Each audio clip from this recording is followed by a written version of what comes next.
It hurts to not feel welcomed by your own people.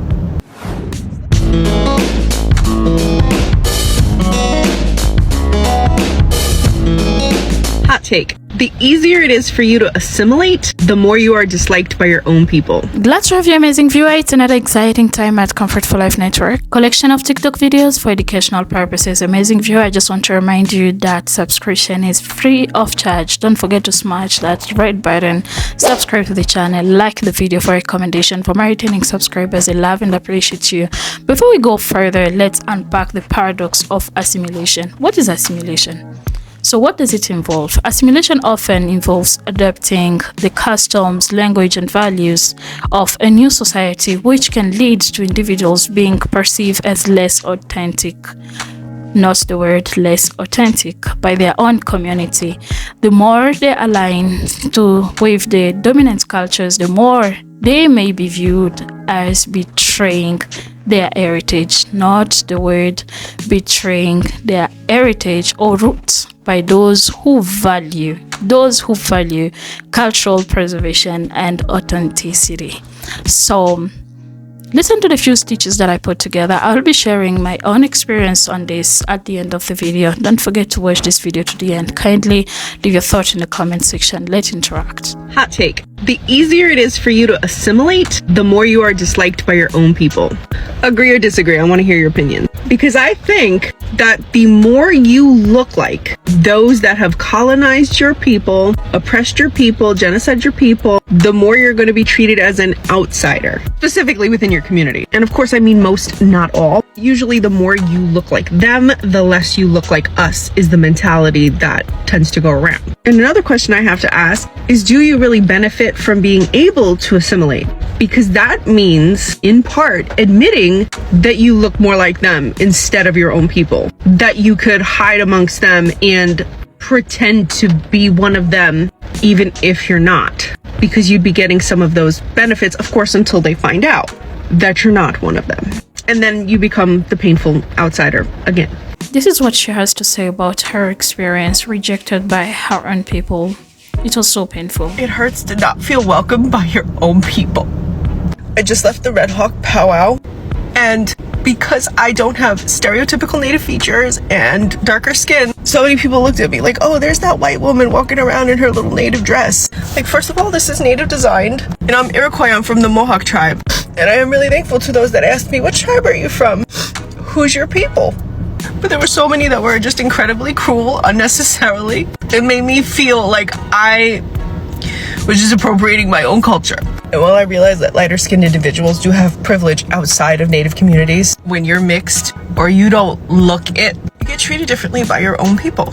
Like, I feel like an outsider by the very people that I just want to welcome me in with open arms. And I don't know if it's generational trauma or because lighter skin is looked at as like the enemy, but I was really excited to come today.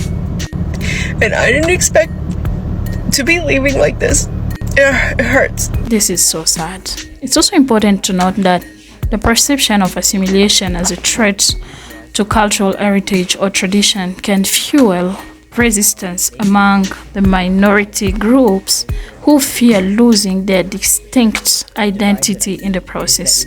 You know, everyone has that distinct identity that they're having, and they would want to preserve it because that's what marks the difference. And it's so hurting sometimes when you realize that you've been robbed from your identity. So listen to this few stitches. The divide that I see is that in real life, my friends, my white peers, are very interested and enthusiastic to talk with me about whiteness and about how they feel like something was stolen from them because their ancestors or their grandparents or parents assimilated into whiteness and didn't carry on to their children and their grandchildren their traditions, their cultural traditions that existed before they were assimilated into whiteness. And us talking about how we piece those things back together and heal from that, those conversations have been wonderful. But where is it online? I don't see people doing this online, and I really want to find it. If you know, my grandmother took a secret to her grave, and we just found out what it was. She passed back in 2002, and at the time we thought she was born in 1933. We knew her name. We knew that she was an orphan and she was an only child, that we had no other family connections to her whatsoever, and that her family line lived and died with her. So find me confused when our family gets results back from a 23andMe test telling us that we are African American when my grandmother said that we were English. And I know looking at me you're going to be very confused, because I am too. And currently my family is still figuring out all the details, so I don't have all the information. 23andMe matched my family up with a family in Virginia, which isn't too strange because my grandmother and my grandfather both met in Maryland and got married and ended up moving across the country. So when this family starts pulling out pictures of my grandmother and her 15 siblings, safe to say we were a little shocked. It turns out that Millicent Vaughn was born Mammy Vaughn back in 1927, not 33. She was born to a family of 15 children, all African American, living in Virginia. While her parents did die when she was young, she was not an orphan and an only child like she said she was. She had people taking care of her and she had a whole family. It turns out that she had decided to run away from her family and completely exorcise herself from her identity. She picked up a new name, she picked up a new race, and she completely erased who she was. So now I have a whole new family, and it's surreal and it's strange, and there's this part of me that doesn't really know who I am. And I think what surprises me the most is the fact that her story is not uncommon for the US at that time. Because she was white passing, she chose to completely reinvent herself and go by a completely different name and racial identity just to create a better life for herself. And while I'm incredibly grateful for the privilege that her decision provided for me, I'm also incredibly sad and confused and excited because I have a whole new family that I didn't know that I had. We're still uncovering details and we're still learning so much. Just like you asked, here are some pictures of my grandmother. For starters, I will say she is just a stunner. I think she's one of the most beautiful women that's ever walked the earth. Oh, look at her. Giving very much Lena Horne vibes. Just a movie star. Wow. This is her a little older. She'd gotten a nose job, definitely lighter hair. She's very vain and dealt with a lot of body issues as well, which I can get into a little bit later. Her with my mom, they're so cute. Just beautiful woman. This photo was provided by her family. I believe that's her, but don't quote me on that. And definitely my favorite photo, her and my granddad. I feel like you can tell so much here, the difference in skin color.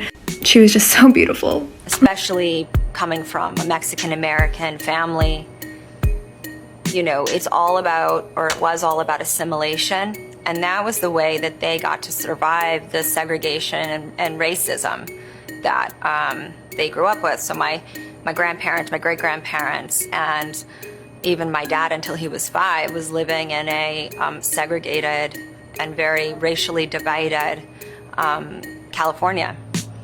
And so with that history and that type of oppression, you know, they had to survive through assimilating. And the norm, the success, what success looked like was keep your head down and work hard.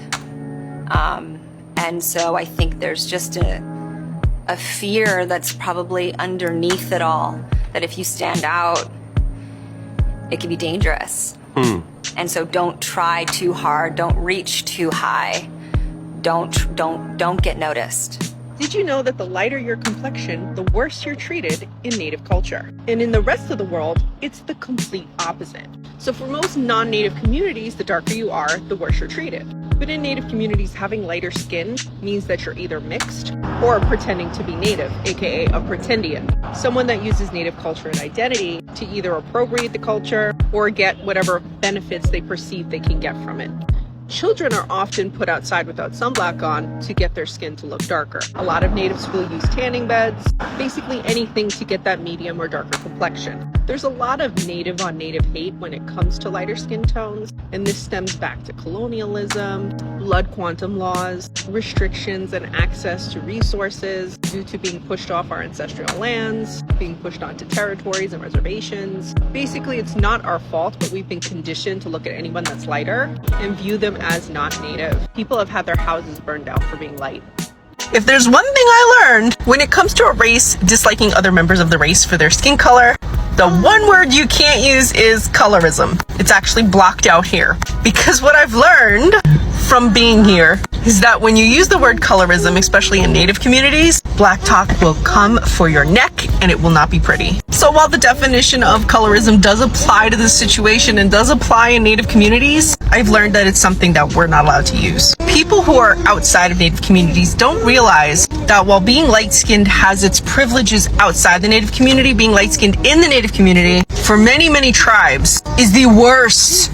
And I mean the worst thing that you can be. And there's so much discrimination and stereotyping against Native people who are lighter skinned or mixed. But I've been educated that that word is earmarked and claimed by Black individuals and that we are not allowed to use it. Look, someone being called an Oreo because another person wants to assign their natural traits and interests to whiteness is not the same as someone being called an Oreo because someone else clocked that they're trying to assimilate into whiteness and they're being anti-Black in the process. Being clocked for code switching and assimilation and being anti-Black in the process by other Black folks is not oppression, beloved. It's not. Matter of fact, code switching and assimilation, though yes, sometimes a survival tactic, still supports these anti-Black respectability politics as oppressive system. And before I elaborate, the Bougie Brigade, y'all are really mad at me right now, so let me say 3 things to make something clear. 1, I don't open my mouth about something unless I know about it or have experience with it.